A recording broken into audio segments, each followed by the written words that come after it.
ضيفتنا التالية تأتينا من الهند، وهي السيدة موميتا سانسارما، مديرة أكاديمية إيشا للقيادة، والتي بدورها ستحدثنا عن منظورها للريادة، تحدياتها ومكافآتها. فلتتفضل.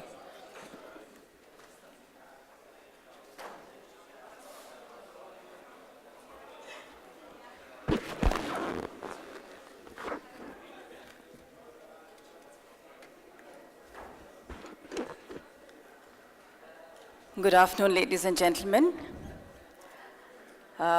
It's a great pleasure to be here today, and I would like to thank IBN for this opportunity to have me here and to talk about a subject which is very close to my heart, entrepreneurship.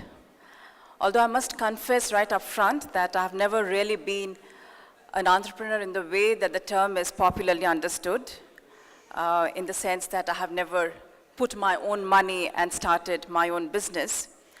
But I trained to be an accountant, and I was a banker for nearly 20 years.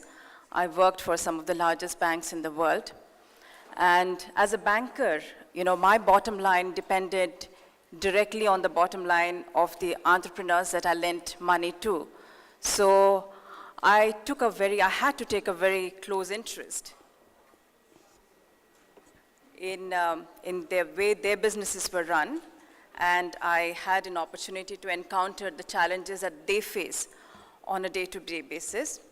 Later, I also had the opportunity to set up a completely new line of business for the bank that I was working for, which was ABN AMRO Bank. I set up the business of microfinance, which is about providing small loans to women so that they start their own business and become self-reliant. And that gave me, I think, a much closer feel for what it is like to be an entrepreneur in terms of the excitement and the challenges and the rewards in many different ways. But more recently, in the last 3 years, I quit my job at the bank and I joined a foundation called the Isha Foundation. And right now, I'm engaged in setting up a leadership academy for the Isha Foundation. The role of this foundation is going to be multiple. It is going to provide leadership training to various kinds of leaders, including business leaders. And as a step towards that, we have started a program called Insight, the DNA of Success. It is a 4-day residential program where entrepreneurs get an opportunity to actually learn from the real-life examples of very successful, iconic business leaders. So it's a residential program where both the participants and the resources stay at the same place.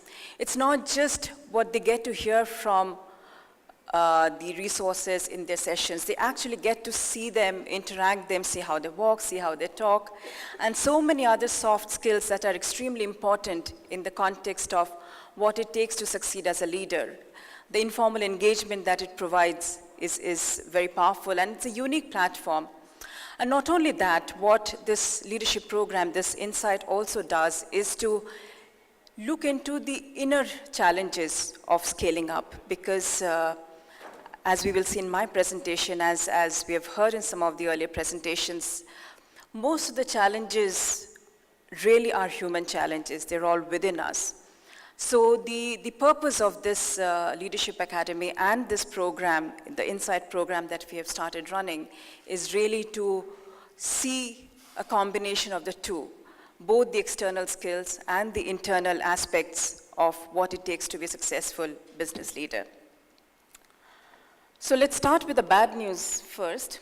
Entrepreneurship is not easy, and we have already heard from several speakers this morning that, especially in Qatar, there are several incentives and initiatives being taken to catalyze entrepreneurship, and the results are yet to bear fruit. And perhaps many of you are familiar with these statistics. The ease of doing business in Qatar, it's what the World Bank Group turns out every year. And you can see where Qatar ranks in terms of ease of doing business. Starting a business seems to be particularly tough. It ranks 112. Although on an overall basis, because there are other parameters that the country scores high in, the overall ease of doing business, Qatar's rank is 48, which is way better than the country that I come from, India, which ranks 134. But despite that, India has a very vibrant entrepreneurial culture. Now, a large part of that is really out of necessity. In our country, we don't have many opportunities for employment, and a number of people are therefore forced to take to entrepreneurship. However, what I'm trying to say is that the ease of doing business is not necessarily a reason why a country sees more entrepreneurial activity. There are several other factors. This is another slide which tells us the cost of starting business in different countries. Unfortunately, I don't have the statistics for Qatar. For India, as you can see, it's very high. It's over $2,000. For Saudi Arabia, it's about $1,500. I don't know where your country's numbers are, but these are real challenges, and it gets even more interesting.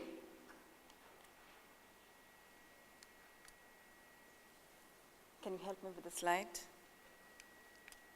Okay. So these figures, what I have now, is fairly universal. It's not limited to any one country. The success rate of your first startup is only 18%, and 44 startups fail by the third year. 90% of new products fail, and even for companies that are large and are established and have been on the S&P or on Fortune 500, they have a fairly high mortality. So for example, of all the companies that were listed on Fortune 500 in 1970, 1/3 of them had vanished in 13 years. By 1983, 1/3 of them had gone. So it's not like things get easier with time. So while 18% is a success rate of a first-time startup, it gets only mildly better with the second one. It's only 20%. And with the third one, it only improves to 30%. So an optimist way of looking at it would be that you never really get it right. So the odds don't improve with time. So starting up is as good a thing as anything else. This is what traces the life of startups, as I was saying, and these are based on different studies that have been done from 1994 up to 2005. What it shows is that most of the startups, about half of the startups, actually the life is only 5 years. And about 75% of them live only for 16 years.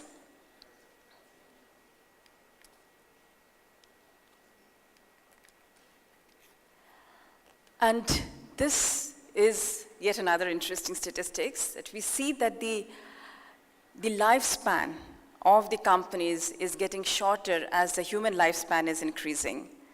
So in the 1960s, the companies on S&P 500 would have an average lifespan about 60 years, and now it's closer to 15 years. So while technology is playing a catalytic role in many aspects of business, it's actually shortening the lifespan of most companies. So then that brings us to the question that if it is really so difficult, I mean, who is an entrepreneur and why should anybody be an entrepreneur?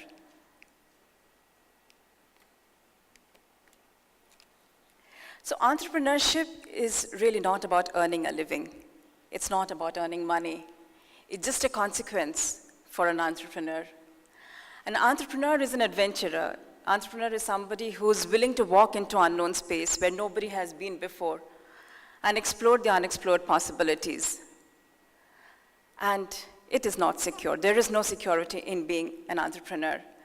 So to be an entrepreneur, you need to be somebody either with a great vision, or you need to have a little madness in your heart. Otherwise, with all these odds against you, you would never want to be an entrepreneur. So what are the rewards of entrepreneurship? Why would anybody want to be an entrepreneur? Some of the rewards are fairly obvious. You can control the amount of wealth that you make. You're your own boss. You can set your own schedule.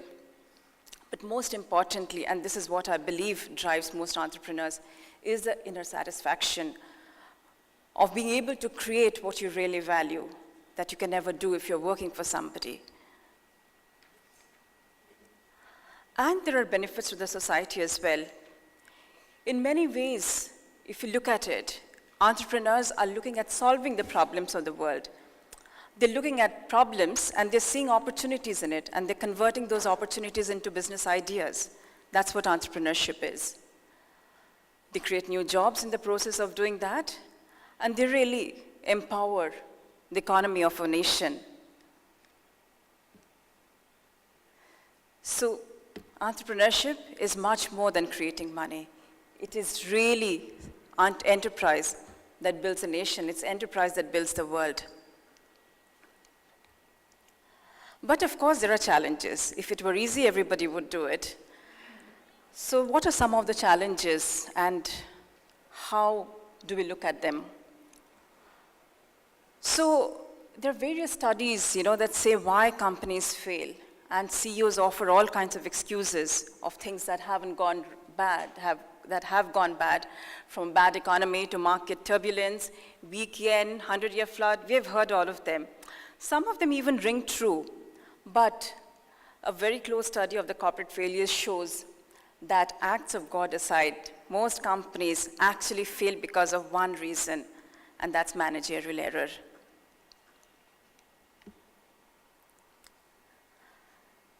Venture capitalists have conducted a survey which shows that 65% of the failures in the portfolio are because of problems within the startup's management team.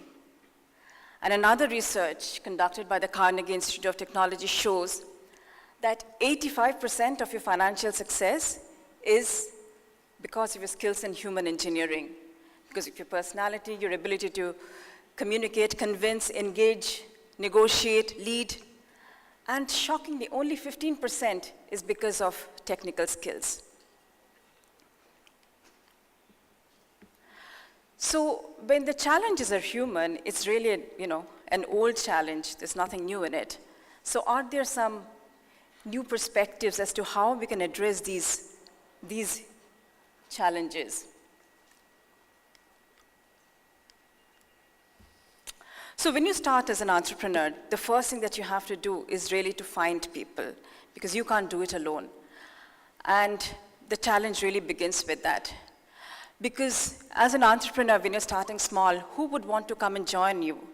There is no proof of your having delivered anything. Why would anybody want to join you? And how do you, even when people want to join you, how do you even find whether the person that wants to join you is the best person or not? Often interestingly, it's not about the best person, it's really about the right person. As somebody described, that wanting to have the best person is like having sugar for breakfast, lunch, and dinner. You need protein, you need greens, you need so many other things. The other aspect of finding the right person is that there are many aspects to a function that are grossly neglected, that are hugely overlooked. And we heard some of it in some of the earlier sessions. And although it was said in the context of Qatar, it's a recurring theme in every country, dealing with the government, dealing with bureaucracy. It requires a very specialized skill, a very nuanced way of understanding and dealing. However, most companies don't give the kind of importance to that kind of a role, somebody who interfaces with the government. It's an extremely important role. So the key is to understand what are the key interfaces in your business and finding the right people for it, not the best, not the one who has all the degrees from the best of institutions. It's really about finding the right talent. And of course, money doesn't always buy the right talent. Nor will talent find its fullest expression unless there is commitment.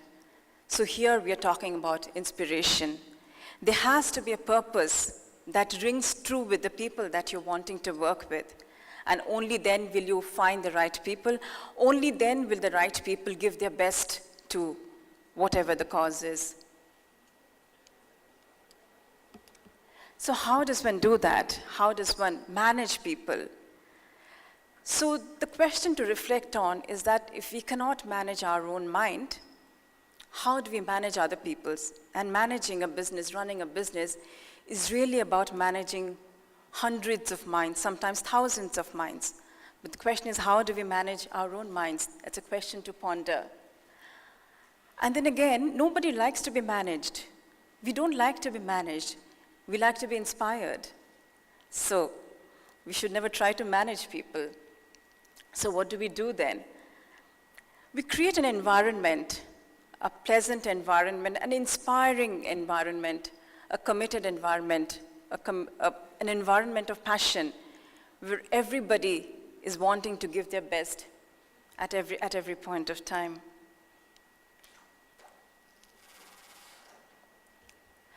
The second question is in the context of having family in the business. And worldwide, 80% of the businesses are run by families. In India, the largest of the companies are family run. They may not be family controlled in terms of shareholding, they may be publicly held, but the fact of the matter is that the families, the owning families have a big say in everything that goes in. So in that context, it's extremely important how the dynamics of the family is managed, because that can completely make or break the company.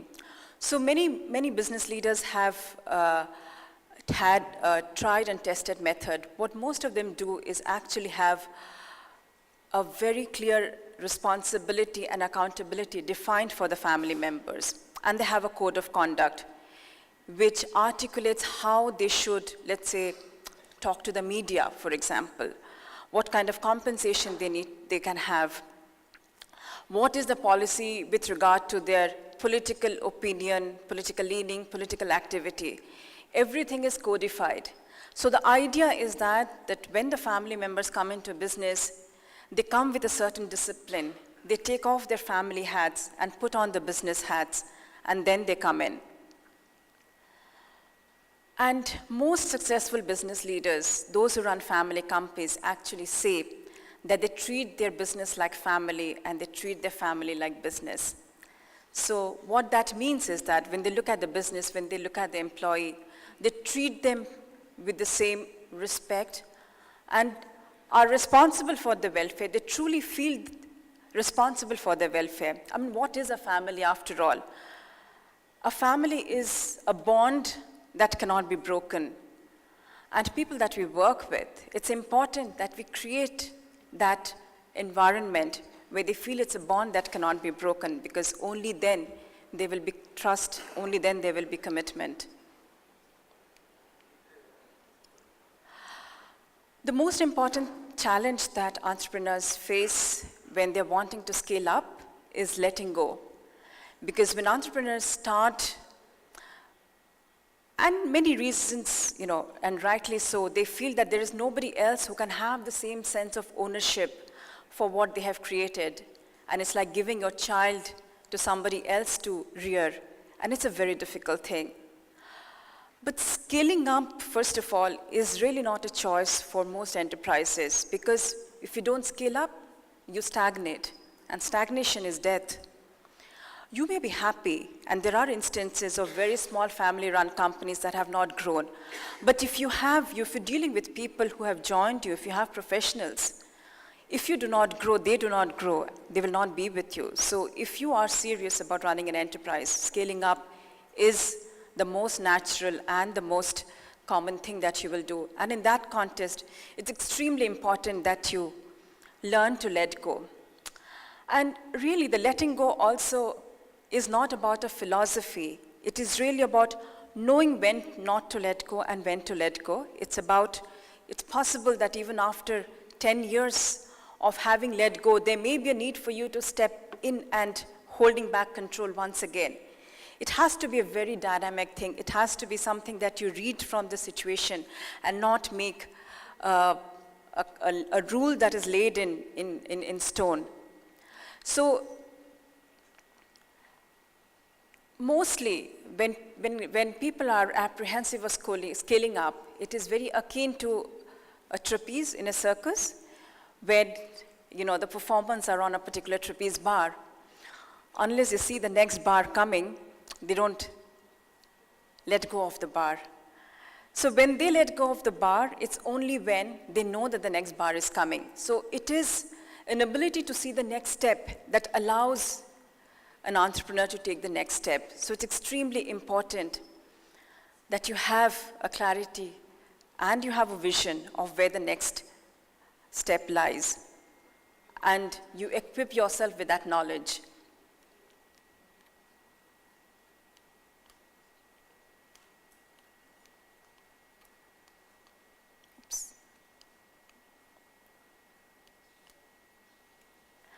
Then the question of work-life balance. An entrepreneur knows that entrepreneurship is a 24/7, 365-day job. There are no weekends off. There are no evenings off. So why and how does one deal with this situation of a complete lack of work-life balance? So the only way to deal with it is by not dividing the two. Your work has to be your life. And work is indeed life, and why should work not be life? Because if you're absolutely committed, and if you're doing what you really love doing, work is one big holiday. There's really no such thing as work. And if your work really doesn't mean anything to you, if you're doing something just for the sake of it, why do you do it? There's no need to do it. So when you do something that really means to you, then you don't need a holiday. And perhaps you shouldn't be doing something that means nothing to you.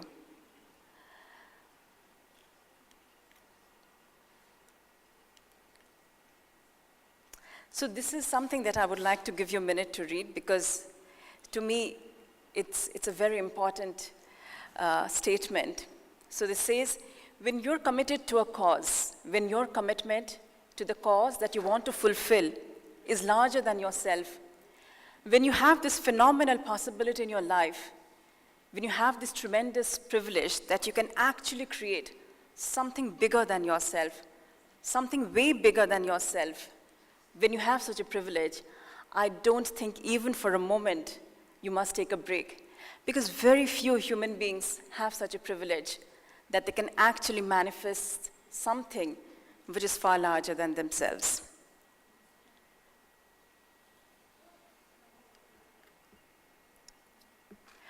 The other aspect of work-life balance is the absence of joy. Why shouldn't work be fun? Why shouldn't work be joyful? And why should you work hard? Who do you work hard for? You have to work with joy, you have to work with love. That's the only way that work can be your life. There is no other way. Often we hear people say that it's lonely at the top. But why do people say it's lonely at the top? Because if being at the top is a good place to be, then you would want to get other people up there so that you are no longer lonely. It's only when people get to a perch where they're very insecure with where they are and they don't want other people to come in, does it get lonely at the top. Not otherwise. And after all, leadership is really not about fulfilling your ambition. It's not an assertion of yourself. Leadership is actually a great sacrifice. It's about manifesting and the art of fulfilling the aspirations of others. So, I know what I've spoken about may seem like, but that's common sense. It's easy to do. But see, the thing is,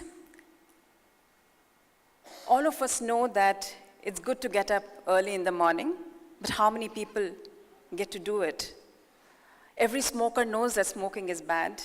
How many people actually get to quit smoking? So there is something within us that makes us stay stuck to a certain pattern, call it a habit, call it whatever, that can't be broken even if we know it's bad, even when we know what is good. We are not always within ourselves in a way that we can do what we need to do. So the organization that I represent, Isha Foundation, at the core, it's a not-for-profit organization that has many social outreach activities all over the world. It's a volunteer-run organization. We are 2 million volunteers across the globe and about 3,000 full-time volunteers like me that run it. At the core of Isha Foundation is a set of scientifically tested tools that can help us change ourselves from the within. Because the machine is nothing but a gadget, it's a great tool. It's just that we probably do not have the operating manual for this gadget. But there are ways to make this work in the most efficient way so that physically, emotionally, mentally, every human being can work at his peak. So at the core of the activities of the foundation, there are these tools that we call inner engineering, which can help everybody to engineer themselves from within. And I can say with my own example, I have been exposed to the tools of inner engineering 12 years ago, and I've been practicing it for the last 12 years. And it has completely changed me from within. It's completely transformed me. Who I was 12 years ago is not me. It has several aspects of the changes that it has brought within me, and some of them we've recently measured through a study that the University of California conducted. So on the mental side, if you see, this is the degree of improvement that people reported and which were scientifically measured because of practicing these tools. Concentration went up for 70%.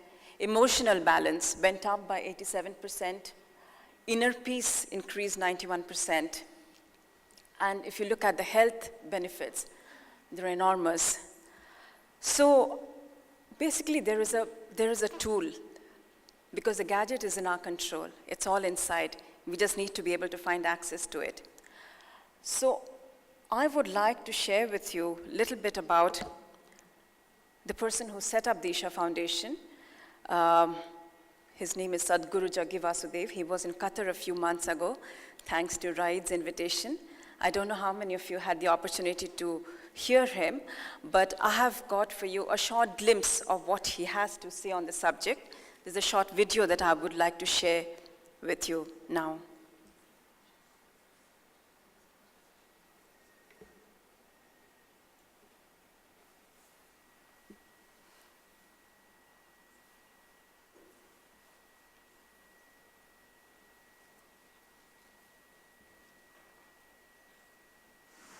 What one needs to understand is all human experience is generated from within. Right now, to put it in a very basic way, do you see me at least? Do you? Where am I? Show it to me. Use your hands and show me where am I. You got it all wrong. You know, I'm a mystic from South India, so you're getting it all wrong. In the sense, see, this light is falling upon me, reflecting, going through your lenses, inverted image in the retina, you know the whole story. Where do you see me right now? Within yourself. Where do you hear me right now? Within yourself. Where have you seen the whole world? Within yourself. Everything that's ever happened to you, light and darkness has happened only within you. Pain and pleasure has happened only within you. Agony and ecstasy has happened only within you. You have never experienced anything outside of yourself. If the person next to you right now touches you, you think you're experiencing his hand. No. You are only experiencing the sensations in your hand. You are incapable of experiencing the other hand. Yes or no? Yes, you understand? So all experience is generated from within. When all experience is generated from within, at least what happens within you, what happens in the world is not 100% ever in your control, it'll never be. But at least what happens within you has to be in your control. Why it is not in control is, there are many aspects, but to put it on the surface, one thing that's happening is, mind is in a compulsive mode. Because of a certain information that it has gathered, information means a bank of memory, and your hands are always in this bank of memory. Memory means it's of the past. You're always trying to use your mind to use this memory to project into the future. With memory, you cannot go into the future. You can only enlarge the past. Most human beings are using their mind and their intellect essentially based on the data that they already have, which is a limited possibility. There are two ways of using the mind. One is, if you want to look smart in front of people, gather a lot of information and throw it out. It makes you smart in a society, but not existential.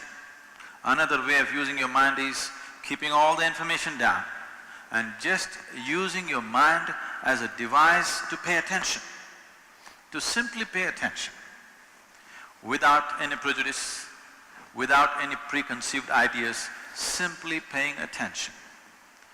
If human consciousness pays enough attention to something, there is nothing in the universe which will not open its doors. There is nothing at all. But if you do not pay enough attention, nothing ever opens to you. You can only live in the past. Now, stress or tension or whatever, essentially it is unpleasantness. Yes? Different names, unhappiness, misery, agony, whatever, these are all just different names for unpleasantness. Once your experience of life is unpleasant for whatever reason, unpleasantness means it causes suffering within you. Once there is fear of suffering, your life will only be half a step, never a full stride. As long as a human being carries the fear of suffering within himself, he will never walk full stride, he will only walk half steps. What will happen to me is always the problem.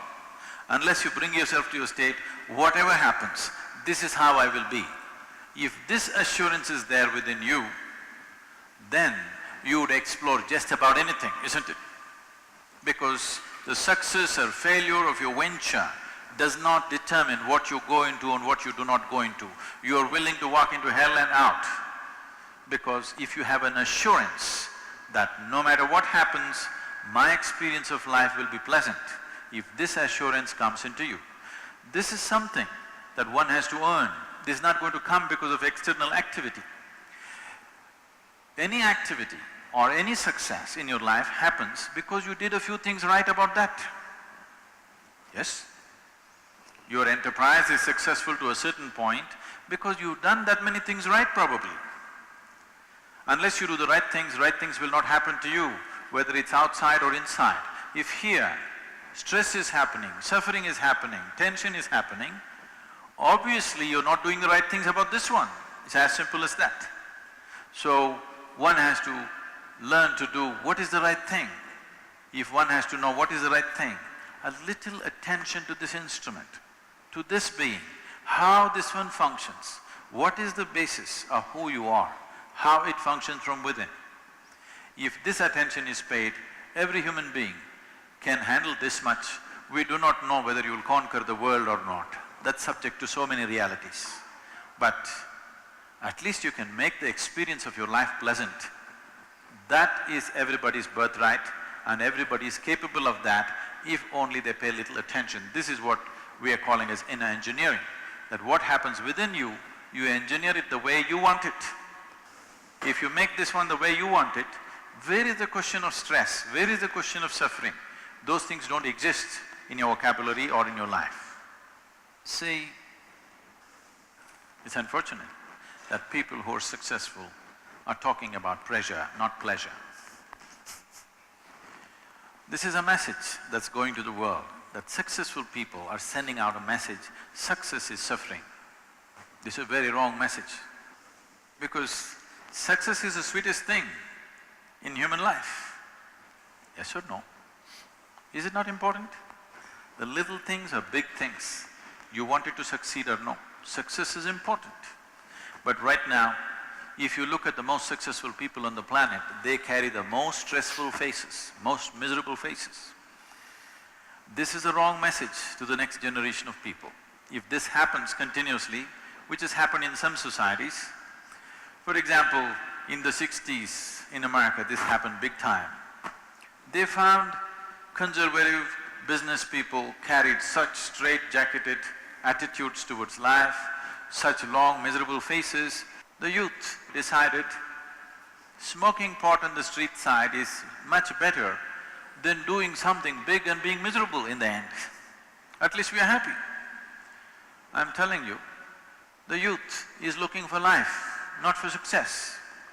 Unless you translate success into life, unless you translate success as a great way to live, if this message does not go across, if any society stops seeking success, that society is definitely down the drain. So right now in this society, there is longing for success. Everybody is wanting to succeed. This is a time, those of you who have succeeded reasonably, to show a joyful face. This is a great responsibility that you have, that people should see success is not suffering, success is a great thing. So why is suffering happening? Now, you are trying to bring a compromising word. Instead of stress, shall we call it pressure? Why don't you call it the pleasure of doing business? When do you get pressured? You get pressured when you arrive at a situation that you do not know how to handle, isn't it? Yes or no? See, right now I am illiterate. If somebody asks me to write my name, I will get pressured because I don't know how to write my name. You don't get pressured with that, but you will get pressured with something else that you do not know how to do. If every day you are facing situations you do not know how to handle, that means for sure you're growing, you're not stagnant. If every day you're facing only those situations that you clearly know how to handle, probably you're stagnant and just there, not going anywhere. Because familiar situations are coming every day means you're not in new spaces. So when you say, I don't want these new situations, unconsciously you're saying, I don't want growth, I don't want challenges, I don't want new situations. Always I want to be in situations that I know, that I'm familiar with, means you're deciding that you must be stagnant forever, isn't it? There is a certain comfort in it. But comfort can kill, you know. Yes, comfort can kill. If you die of exhaustion, it's okay. But if you die of boredom, that's a horrible life. So, do not try to give it more names. Just understand this one thing. If your body took instructions from you, would you choose health or illness? Health for sure, isn't it? Any doubt? No, you're clear, health. If your mind took instructions from you, would you choose joy or tension? Joy for sure. If your emotions took instructions from you, would you choose love, compassion, pleasantness or unpleasantness? Pleasantness. So, your choices are clear. You need to understand that somewhere either your body or your mind or your emotion is not taking instructions from you. Maybe you never figured, you never paid attention as to where the damn switches are. Where the keyboard is, you don't know. You're punching it like this and hope it works. By accident, you can just about achieve anything, but you can't stay there. You are trying to somehow be happy, somehow be peaceful, somehow succeed. No. If there is a method to be successful in your business, Why is there no method? Why do you think there is no method to be successful in your joy, in your happiness, in your love, in your peacefulness? Why is there no method? There is a method. If you have not explored the method, accidentally it's happened. It's not that you have not known happiness or joy or love in your life. You have known, but not sustainable, isn't it? You're one moment there, next moment crashing. Just about anybody can cause unpleasantness to you.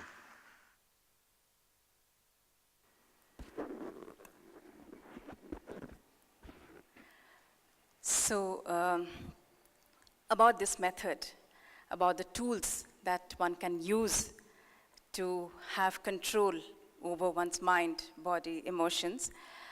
This afternoon, I have a session, a workshop in the room opposite. I will be offering one of those tools. So for those of you who are willing and have the time, I would invite you to join. And now, if there are any questions, I'll be happy to answer.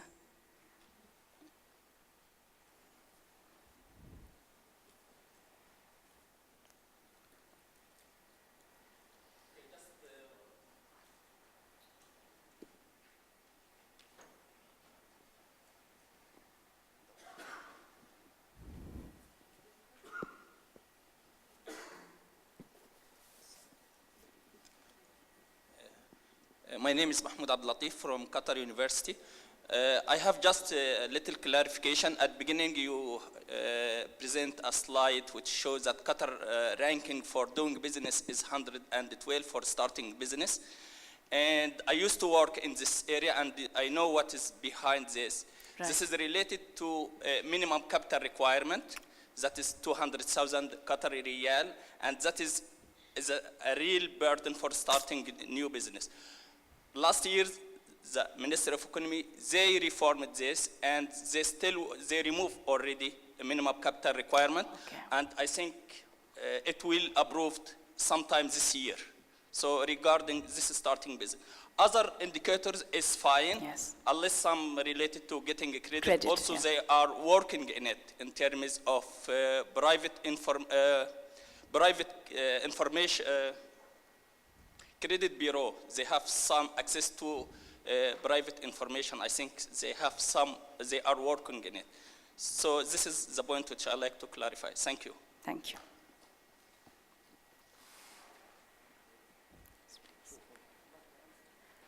Question.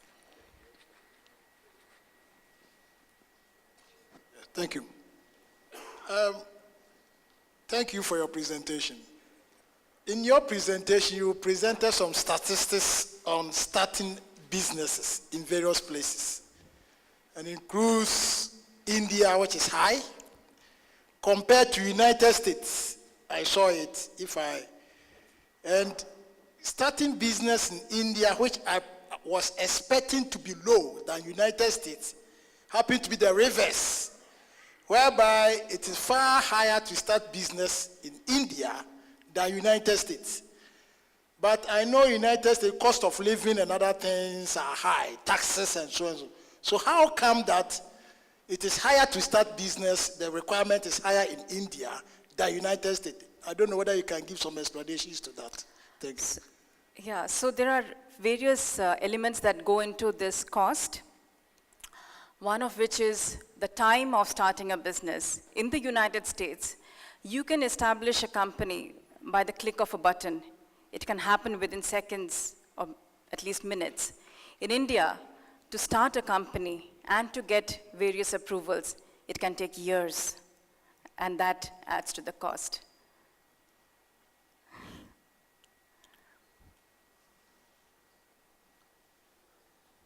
Hi, let me thank you first for your presentation, for your very interesting, actually, presentation.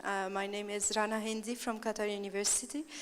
And I would like to ask you, so what I got from the main point of your presentation is that other factors actually affect the way you do your business other than access to credit and all the factors that we're familiar with.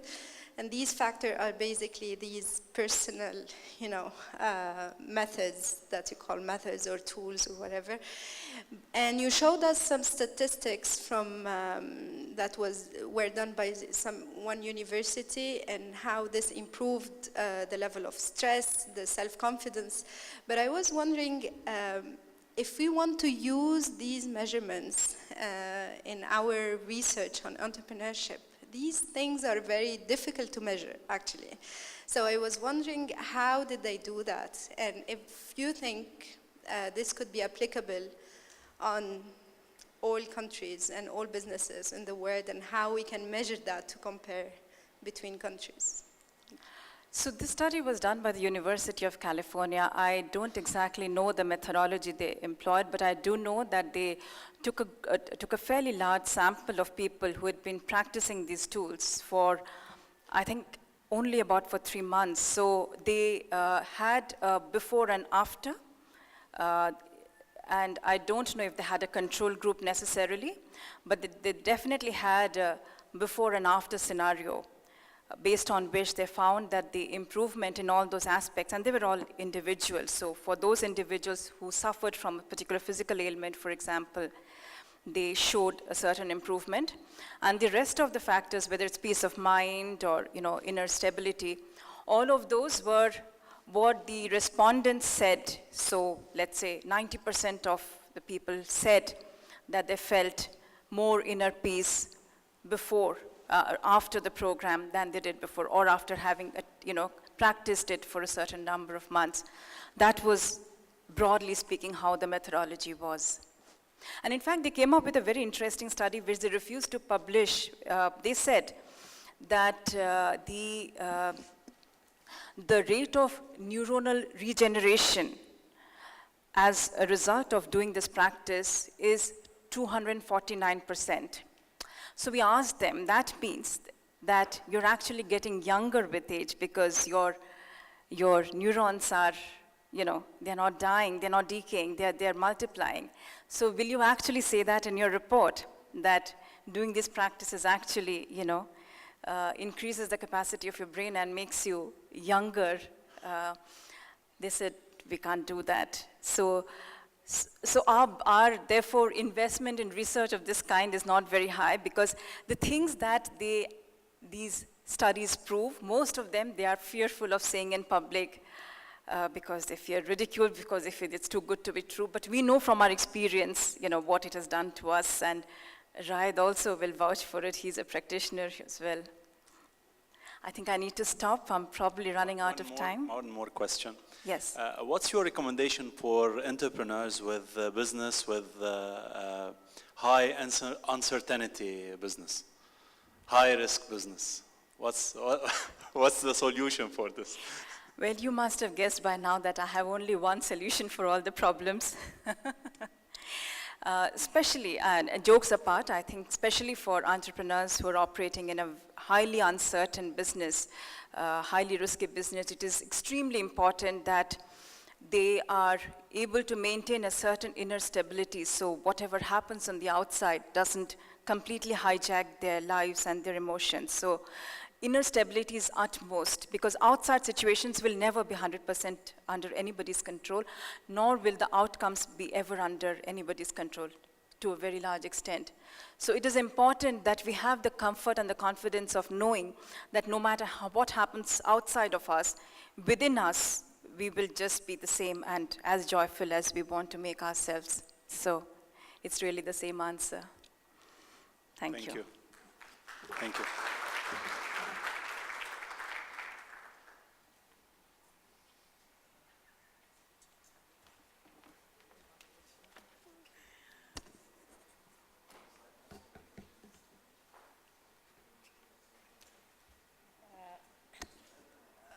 غيرت وسائل الإعلام الرقمية المعادلة في عالم الأعمال، وكان لها دور فعال في ذلك. ومعنا اليوم السيد فادي ملس، الرئيس التنفيذي لشركة جاست فلافل، الذي سيشاركنا نجاح تجربته في التسويق لعلامتهم التجارية في مختلف بلدان العالم وعن القوة التي تمنحها وسائل الإعلام الرقمية لرواد الأعمال. أستاذ فادي تفضل.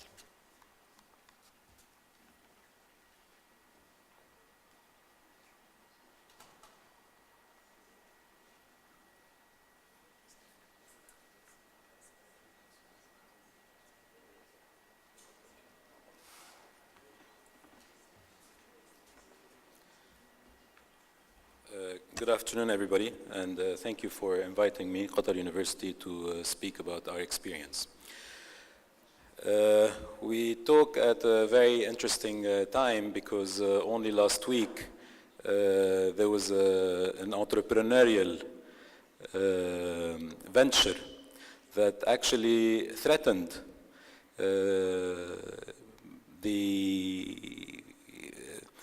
some technology that we are extremely used to, which is Facebook, which we saw Facebook pay up, I think, 18 or 19 billion dollars to buy out Facebook, to buy out WhatsApp.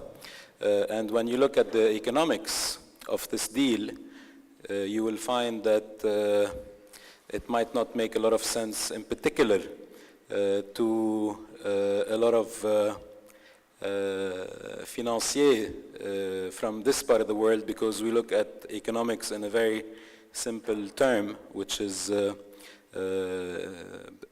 price per earning ratio, or something very traditional.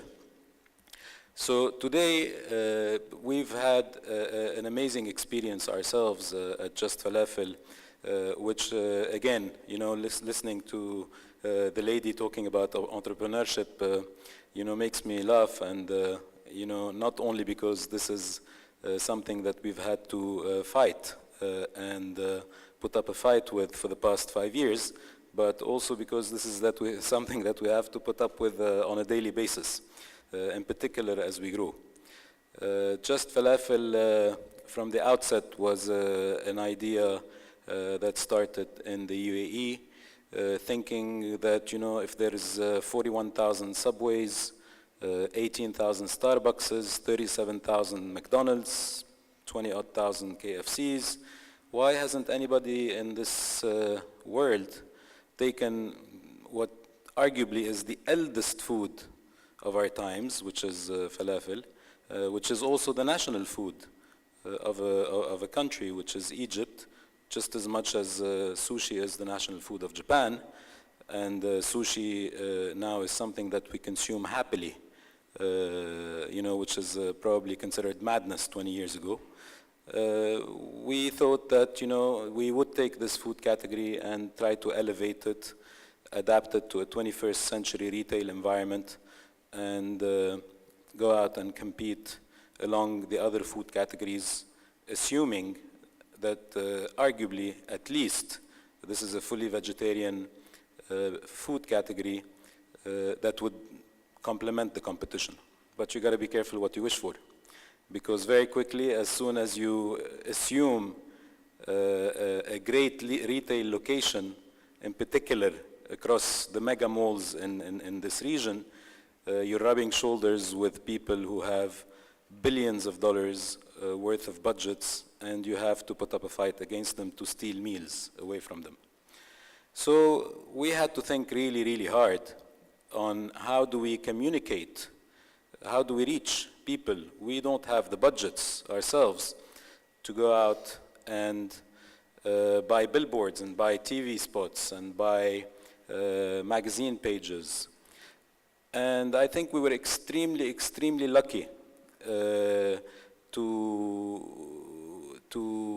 come at a time which I consider, you know, we had the Industrial Revolution, then we had the Telecom Revolution, and then we had the Internet Revolution in the 90s, where everybody started looking at emails and what have you.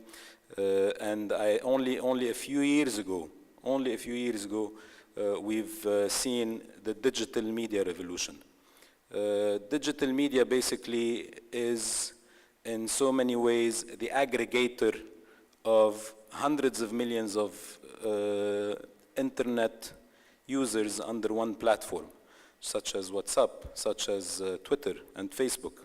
And rather than you as a company or as an individual going out and trying to surf hundreds of billions of pages across the World Wide Web, which is something that we hardly hear nowadays since the introduction of digital media, you have communities which are home to 500 million or 1 billion consumers that you can go directly to. And that's exactly what we at Just Falafel went out and tried to communicate our brand through digital media in terms of many functions. The first function that we used digital media for was to tell people about our story, tell them about the food category, educate them about the benefits of the food, tell them about the fact that we are offering franchising. And we have been able, I think, since March 2011, when we started offering franchising, I think we've now received more than 20,000 requests for franchising through our activities on Facebook, from which we have sold more than 900 franchises, which is phenomenal. And at a fractional cost of what it would have cost us to be able to achieve that in traditional media. Today we even operate 4 stores in Qatar. I don't know if a lot of you have seen our stores around, but we already have 4 stores in Qatar, and we have a 5th one coming up in the next few months. So what are the benefits? How does digital help entrepreneurship? I think that digital media has now changed the way we interact with each other as a society. I think a lot of you would agree here, regardless of your age groups, that at the outset we had a huge resistance to share our private lives across the social networks. You know, who in their right mind would post their kids' pictures on Facebook a few years ago? And today, you know, I think there's not a day that goes by without posting something personal on Facebook. So we have migrated from being a very introvert people to becoming extremely interactive and extrovert. And this is a function, I think, that started probably in the early 90s with the introduction of the mobile phones, when communication became quite fluid. But I think with the social networks now, we're becoming, I mean, I think if you skip looking at your Facebook account or your other social media interactivities for a few days, you know, you lose track with what's happening with your friends and family. So it's quite amazing to find out where your friends' kids are even going to university, where they've moved, where they've whatever. Ask them where you should go eat if you're visiting the city they've lived in for the last couple of years. It's quite an amazing platform. So digital media is now an amazing platform, and I think it's even threatening the existence of conglomerates. Just another point the lady touched on, that yes, I think the average age of the S&P 500 companies over the last 50 years have shrunk by 2/3 or something ridiculous, and it's primarily driven by technology, and these platforms have given the ability to entrepreneurs to basically target a much wider audience at a fractional cost of what the conglomerates are used to in terms of cost through traditional media. I think also this, I mean, if had not been for technology, and creating this fluidity in communication, it would be extremely difficult for anyone to communicate their ideas. So I think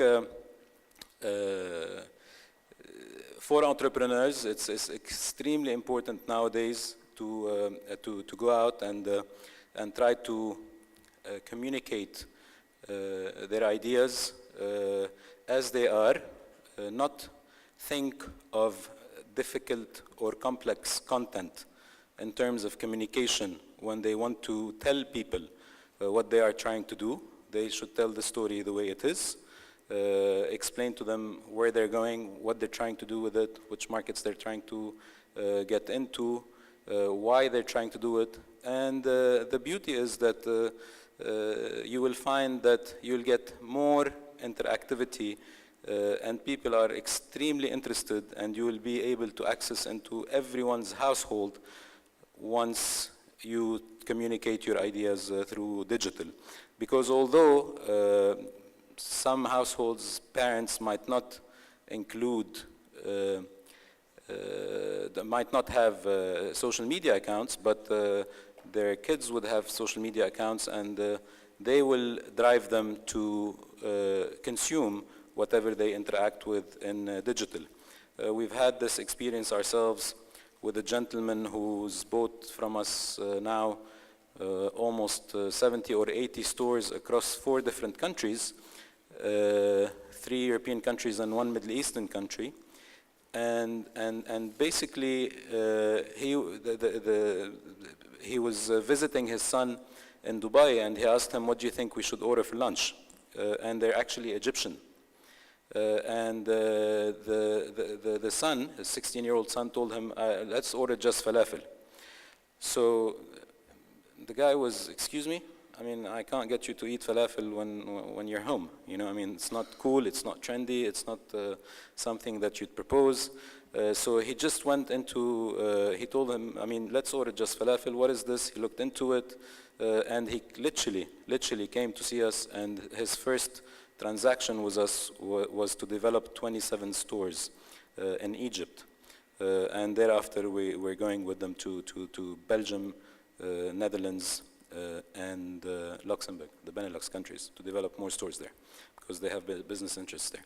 So it's quite amazing how, you know, this as a tool, you know, a lot of people say there's an element of hard work, but there's also an element of luck in business. And I think there's a lot of skepticism out there, for sure, when you are an entrepreneur. And a lot of skepticism, but at the same time there's a lot of people who have a huge tolerance for great ideas, and if they hear about it, they will come and look you up to help you grow this business. And I think that the easiest way to do this is through social media. To give you some statistics about our activity in digital media. We have now about 1.8 million followers on Facebook. I don't know how you value that nowadays, if companies like WhatsApp are being sold for huge amounts. We are achieving, I think, in the last 12 months, we've achieved something like 1.5 billion impressions on our Facebook page. Which if we were to go out and buy these impressions across the region at about $40 per mil, it's as if we've spent 50 or 60 or 70 million dollars worth of digital traffic, not traditional, which is mind-boggling, and we've only spent a few $100,000 to achieve that. So I think that digital media is a great platform for particularly startup businesses and entrepreneurs, and I think as more and more maturity comes into that sector, it will become a core communication tool even for conglomerates that they will have to adapt. Thank you very much.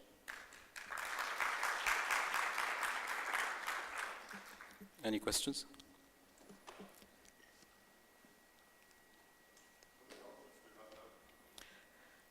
We have now 46 or 47 operating outlets. We started in 2007 only with one outlet. In 2011, we started franchising. And we've sold more than 900. And the average age now of our current stores is about 13 months because they're growing primarily in the last year. So if you ask us the same question again, probably the age of our stores will even shrink because we're growing so fast.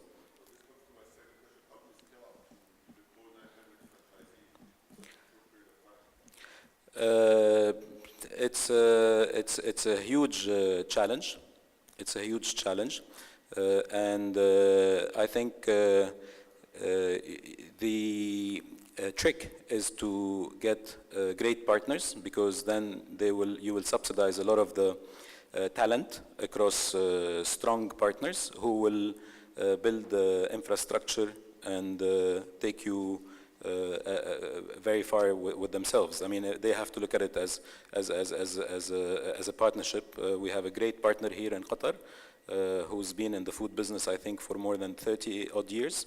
And he operates other food brands, and he saw an opportunity with us to take this, and he's literally building it alongside us. He's opened 4 stores in the last couple of years, and probably looking to double stores in the next 12 to 18 months as well. So you have local infrastructure everywhere in every market that you go to.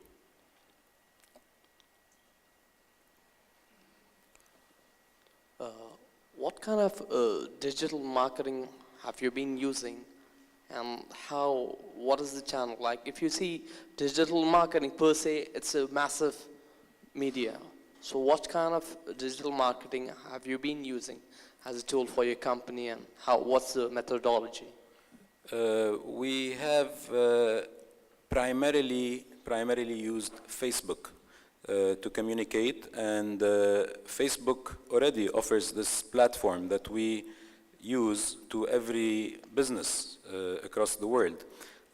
What we have built for ourselves is a platform that allows us to communicate in a it's a platform that we've built on top of what Facebook offers us, that will allow us to throw out, for example, 700 probably, or different advertisements with different content to different audiences, that will allow us to measure the reaction of the audience that we are targeting in terms of return on investment of this particular advertisement, which allows us to know which ads are working, which content is good content, which content is bad content. So it really increases our ROI on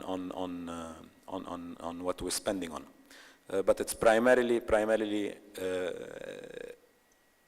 technology that is available to everybody. And obviously with this stuff, you have to go by trial and error. You have to try things, and the beauty is that when you do things through digital media, you can do it by trial and error, and you can try with as little as $10 and $20 and $30 and see if it's working or not. If it's not working, you switch your strategy straight away. So it's not like when you're putting out a billboard that will cost you an arm and a leg, and you're guessing what it's going to bring to you in terms of revenues. It's all done in-house. We did not acquire the skills as much as we built our own skill set by trial and error, because we were trying, literally breaking our heads, spending 5 or 6 hours understanding the algorithms, and how can I get my dollar to go reach 20 people instead of 10, or 30 people instead of 20. And because we have measurements, so we're extremely analytical when it comes to reading our return on investment in terms of how we spend, where we spend it. It's an extremely flexible platform that allows you to look at all the data, which is, it's mathematics. Mr. Fadi, you mentioned at the very beginning that the kickoff for the idea or the concept of Just Falafel was the sushi of Japan. But it's completely, I mean, that's as healthy food, no oil, no fries, nothing, and falafel is all about, if I may call it, unhealthy food. How did to overcome this concern, especially with using digital media and reaching out for, youngs and the age category that you're targeting is of the ones that are more health conscious, health concerned. How did you manage to overcome that?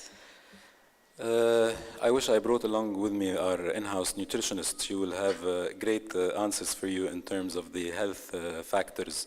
But I can comment myself on a few things.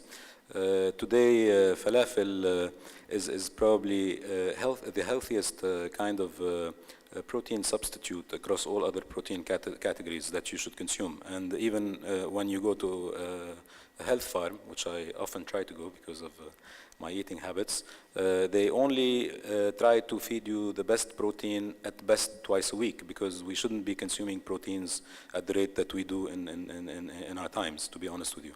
It's a fully vegetarian meal is another one. We also offer it in a baked solution. It's not only fried, so we have it baked and we have it fried. And I think we have a lot of the benefits listed on our website, but you'll find that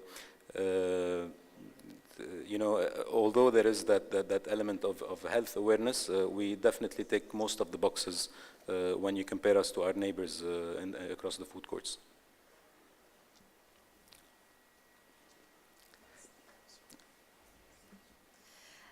Let me ask you, don't you think that the success of digital media is dependent on the level of wealth in one country? Let me try to explain that. So you started your business in the Gulf region, which is quite wealthy and everybody has access to social media, to digital media. However, let's imagine that you started this in a less developed country, or a country where poverty rates, for example, are higher, and people have less access to these. Do you think your business in that case would have been that successful or that easy to grow? It's a great question, because when you look at digital media, initially we thought that it's Facebook, it's 1 billion people, you talk to the whole audience in the same way. It doesn't work this way. You'd be surprised that in emerging markets the penetration is extremely high, extremely high in terms of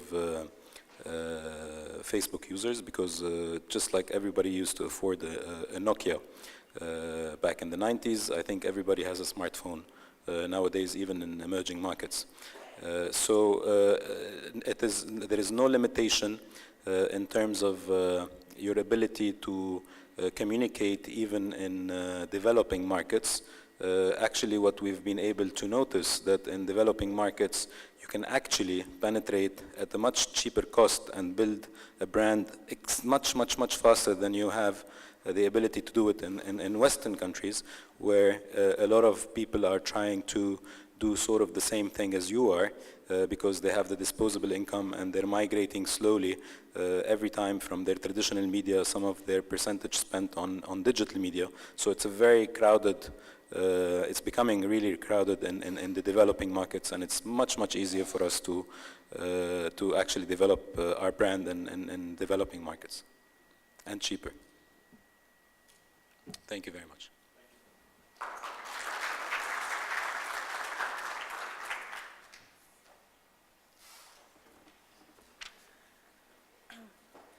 نتابع جلسات الملتقى بعد استراحة الغداء، فتفضلوا بالبقاء معنا لمشاركتنا هذه المناسبة. Ladies and gentlemen, please stay with us for lunch, and then we will proceed the sessions. Thank you. If you need